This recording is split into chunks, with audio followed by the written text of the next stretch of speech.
Par! Bigla akong napaibig par sa bangos. Napanaginipan ko kasi par. Kaya eto par, magluluto tayo ng bangus ngayon par.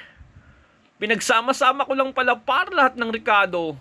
Bawang, luya, sibuyas, pamintang buo, tuyong kalamyas, taba ng baboy, balat ng manok, siling haba, at saka tausi par.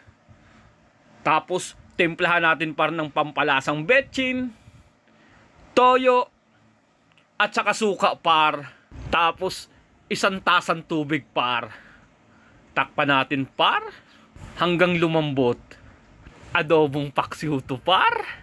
Napakabisa sa tag-ulan par. Pang-ulam sa almusal par.